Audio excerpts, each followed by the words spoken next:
Assalamualaikum warahmatullahi wabarakatuh.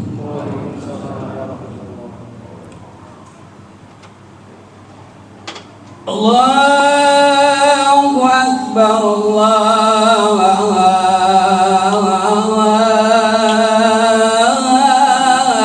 Akbar,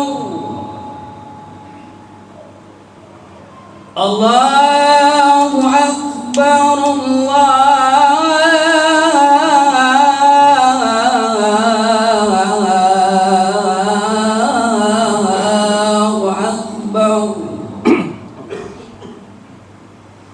Asyhadu an la ilaha illallah.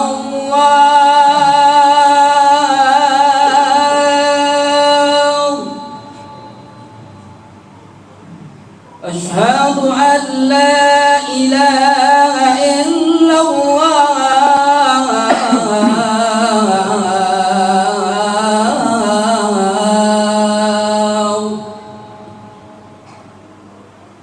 Asyhadu anna Muhammadar Rasulullah.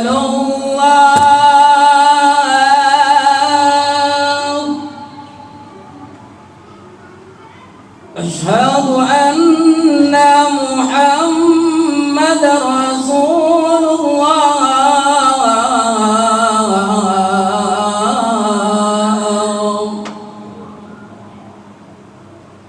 Hayya 'alal salah.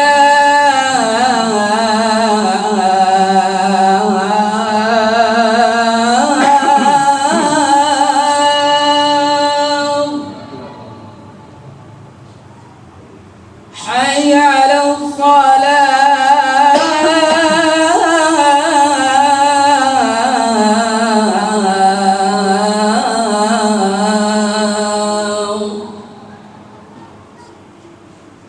Hayya 'alal falah.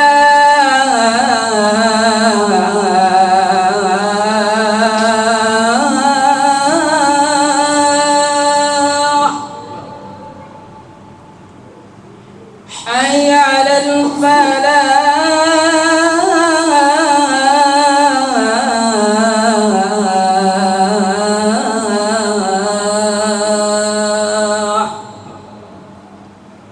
Allahu Akbar, Allahu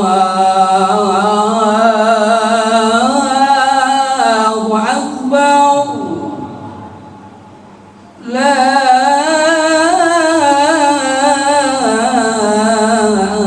ilaha illallah.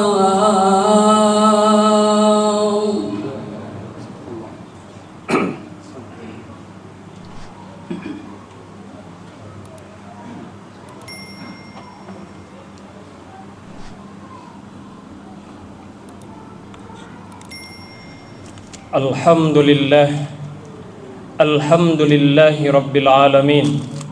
Nahmaduhu wa nasta'inuhu wa nastaghfiruh wa na'udzu billahi min syururi anfusina wa min sayyiati a'malina.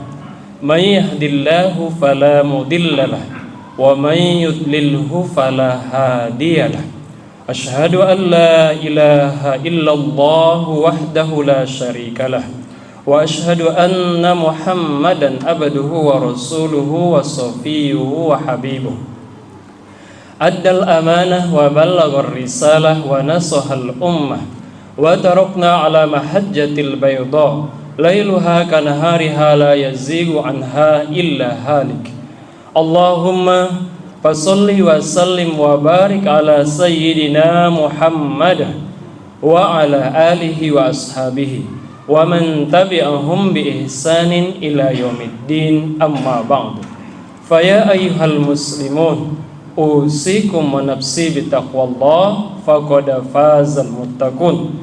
Qala Allah ta'ala fil Qur'anil Karim, a'udzu billahi minasy syaithanir rajim. Bismillahirrahmanirrahim.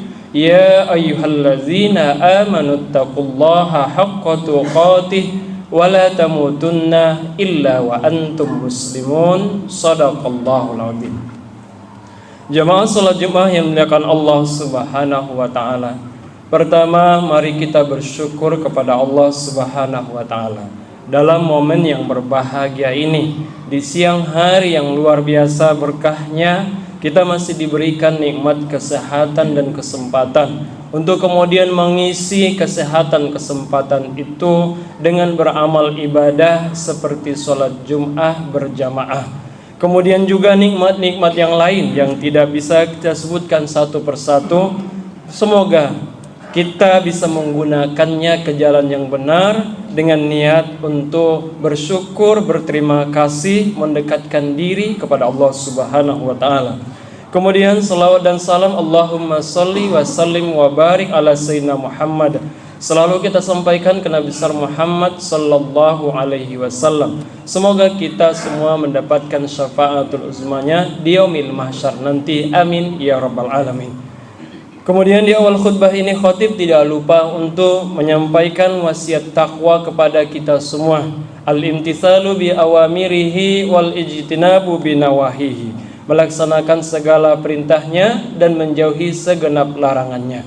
Mudah-mudahan takwa yang kita miliki tidak sekedar takwa di lisan saja, akan tetapi takwa di lisan, takwa di hati, dan juga takwa dalam segala sikap dan perbuatan kita.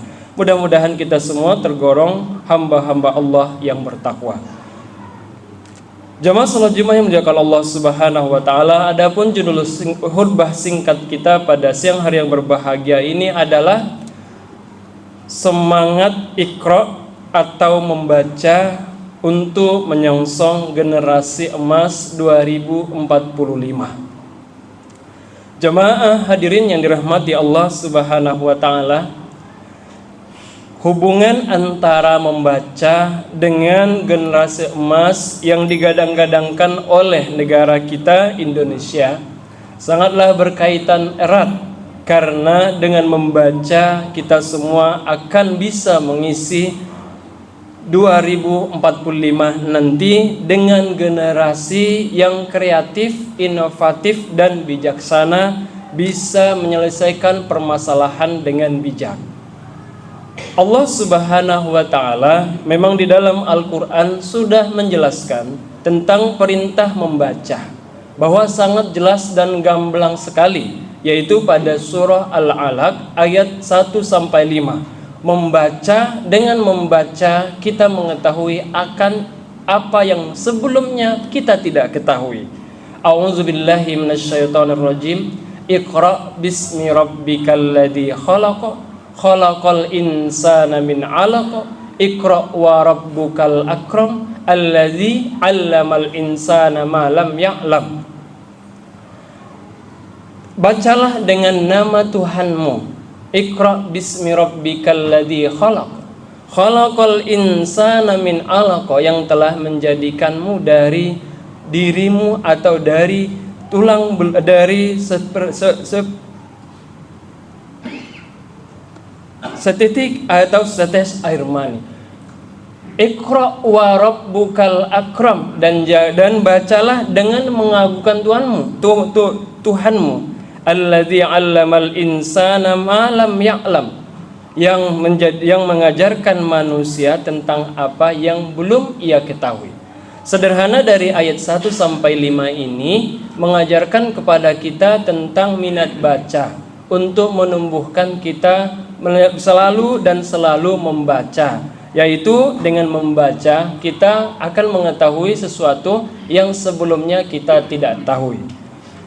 Guru kita Muhammad Quraisy Shihab, Profesor Muhammad Quraisy Shihab, menjelaskan tentang makna Iqra dalam tafsirnya, bahwasanya selain dari membaca biasa, bahwa Iqra itu juga disebut menganalisa, memperhatikan, membandingkan, mencari kebenaran, atau kita bisa melihat yang mana yang benar tentang ayat Allah yang terlihat maupun yang tidak terlihat.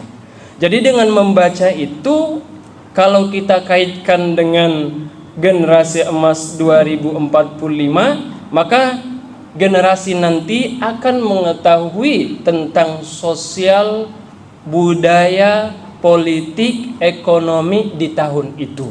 Sebagaimana layaknya kita hari ini, dengan membaca tentunya kita mengetahui masyarakat kita seperti apa. kita bergaul, beradaptasi, bersikap, bertingkah bisa dengan bijak apabila kita bisa membaca di situasi seperti apa yang diinginkan masyarakat kita. Seperti juga ekonomi. Hari ini kita berusaha membaca tentang bisnis apa yang cocok, tentang UMKM apa yang sesuai demi kehidupan kita. Tentu kalau kita tidak membaca, maka kita akan gamang seperti apa kita melanjutkan kehidupan di masa sekarang ini. Kemudian juga apabila di masa politik, kemudian kita akan bisa mengetahui mana yang baik, mana yang buruk, mana yang sesuai dan seterusnya, sehingga kita tidak bisa dibawa ke sana kemari. Karena jamaah sekalian yang dirahmati Allah Subhanahu wa taala, kita sudah masuk pada zaman yang disebut dengan post-truth, di mana seseorang hanya mencari dalil, hanya mencari alasan tentang pendapat yang sesuai dengan pendapatnya. Dia hanya mencari kebenaran apa yang menjadi pendapatnya, tanpa melihat dalil-dalil yang dipakai atau alasan dasar yang dipakai oleh yang berlainan pendapat dengannya. Kalau kita kaitkan dengan politik, seseorang yang sudah mengusung seseorang untuk maju dalam pemilihan presiden ataupun kepala daerah, tentu dia tidak akan melihat pasangan lain yang menjadi lawan politiknya. Dia tidak akan melihat plus minusnya lagi. Dia tidak akan melihat kebaikannya. Dia hanya fokus pada kebaikan yang menjadi usungannya. Oleh karena itu, tidak menjadi heran apabila di antara kita yang beda pilihan, ujungnya akan terputus silaturahminya dan seterusnya. Bagaimana kalau kita lihat juga dari sisi mereka? Tentu kita buat pertanyaan, kenapa dia mengusung orang itu? Kenapa dia melihat berpendapat seperti itu berlainan dengan pendapat saya? Tentu ada alasan. Nah, yang seperti ini setiba nanti yang kita usung atau yang pendapat kita menurut kita benar, dan ternyata pendapat orang lain yang benar, karena sesungguhnya kita mencari kebenaran. Jemaah salat Jumat yang dimuliakan Allah Subhanahu wa taala, hari ini menurut survei daripada PBB UNICEF tahun 2023 kemarin mengatakan bahwa minat baca orang Indonesia itu atau warga negara Indonesia itu berada pada urutan ke-62. Artinya kita Indonesia itu dalam hal minat baca berada pada urutan yang ke-8, yang paling rendah minat bacanya. BPS mencatat tahun 2023 kemarin jumlah daripada warga negara Indonesia adalah mencapai 270 sekian juta. Namun sesuai survei daripada PBB tersebut, hanya 0,001% di antara 1000 orang yang punya minat baca.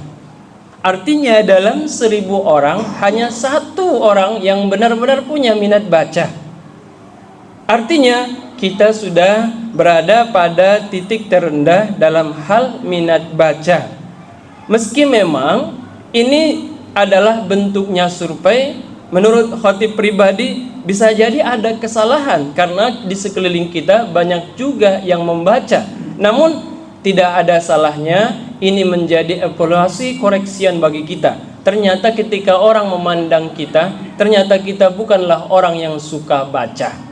Memang kita membaca, namun ada bacaan-bacaan yang seharusnya tidak dibaca kita baca. Nah, ini yang menurut UNICEF mungkin tidak tepat pada sasaran yang disebut dengan membaca. Kemudian survei lain yang melibatkan sebanyak 61 negara. Dan kita pada urutan yang ke-60. Sebelum kita adalah Thailand, dan setelah kita adalah salah satu negara terkecil di Afrika Selatan yang paling rendah minat bacanya. Padahal kalau kita lihat daripada sarana untuk membaca di Indonesia juga termasuk sudah luar biasa. Dilihat daripada Android kita sudah semuanya hampir tidak terbatas. Karena kalau kita boleh berselancar dimanapun tentang penelitian-penelitian atau bagaimana tentang eh, cara beragama di negara tetangga kita, cara beragama di Eropa, cara beragama di Barat dan seterusnya, itu bisa kita baca di Android kita dengan mengakses penelitian-penelitian sosiologi atau yang lainnya tentang keislaman di Android kita. Jemaah salat Jumat dimuliakan Allah Subhanahu wa taala, begitu juga dengan perbedaan-perbedaan lain dengan cara berpolitik, ekonomi dan seterusnya kita bisa baca di Android kita, dan hanya saja kita tidak memanfaatkan Android kita dengan sebagaimana mestinya. Jemaah salat Jumat dimuliakan Allah Subhanahu wa taala, ada beberapa manfaat jika kita manfaat yang sangat realistis jika kita sudah bisa punya minat baca yang bagus. Yang pertama adalah dengan membaca atau punya minat baca yang bagus, kita bisa mengetahui cara berpikir seseorang. Dalam Islam itu ada setidaknya 3 model atau pola pemikiran. Yang pertama ekstrim kanan, yang kedua ekstrim kiri, dan yang ketiga moderat di antara ekstrim kanan dan ekstrim kiri. Ekstrim kanan biasanya menggunakan Al-Quran dan hadis dan cenderung keras. Ekstrim kiri hanya menggunakan logika, mengesampingkan Al-Quran dan hadis.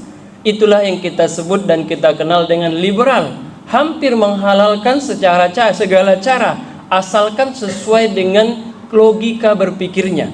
Dan yang benar adalah wasatiyah, ketika kita moderat, menggunakan Al-Quran dan hadis dan menggunakan logika berpikir dan tidak melepaskan Al-Quran dan hadis. Oleh karena itu, kalau kita sering membaca dan punya bacaan tentang itu, maka seorang ustadz atau seorang yang berpendapat lain dengan kita akan bisa membaca, oh dia berada pada ekstrim kanan atau ekstrem kiri atau moderat. Sesungguhnya sesuatu penyampaian itu tidaklah semuanya jelek, tidaklah semuanya haram, tidaklah semuanya tidak berguna. Sesungguhnya ada manfaat di dalamnya. Dibanding kita begitu melihat berbeda dengan kita lalu kemudian kita tinggalkan, tentu kita sama dengan meninggalkan manfaat yang ada di dalamnya.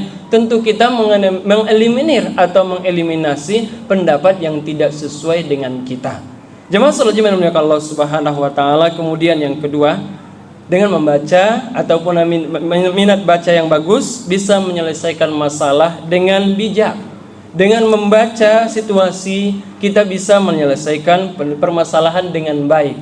Kita mungkin sudah pernah bertemu dengan seseorang yang sulit untuk diajak kompromi. Ketika kita bermasalah dengannya, sulit untuk diajak diskusi, musyawarah, mufakat. Kenapa? Karena dia jarang membaca. Bukan yang dimaksud membaca buku semata, tapi dia jarang membaca situasi seperti apa kalau begini, seperti apa kalau begitu. Karena tentunya dia harus bisa baca supaya kita bisa berdiskusi, bermufakat, musyawarah untuk menyelesaikan suatu yang menjadi perselisihan. Kemudian di antara manfaat membaca itu adalah komunikasinya pastilah santun. Seorang yang sudah punya minat baca atau gemar membaca, tentu menyampaikan sesuatu akan santun dan sopan. Dia tidak akan mengungkapkan kalimat-kalimat yang kasar. Dia tidak akan memberikan kalimat-kalimat yang menyinggung perasaan orang lain. Karena dia bisa membaca perasaan orang lain. Dengan banyaknya dia membaca, dia bisa mengetahui apabila seseorang diberikan kalimat yang kasar, nanti hatinya akan tersakiti dan seterusnya. Maka dengan membaca sebenarnya kita akan berkomunikasi dengan santun dan baik dan disenangi oleh orang lain. Demikianlah khutbah singkat pada siang hari yang berbahagia ini. Mudah-mudahan bermanfaat bagi kita semua. Dengan gemar membaca, punya minat yang baca yang baik dan suka membaca, mudah-mudahan generasi emas 2045 nanti adalah generasi yang bisa hidup, bisa bertahan demi kehidupannya secara sosial, budaya, ekonomi, dan politik. Faktabiru ya ulil absar la'allakum turhamun.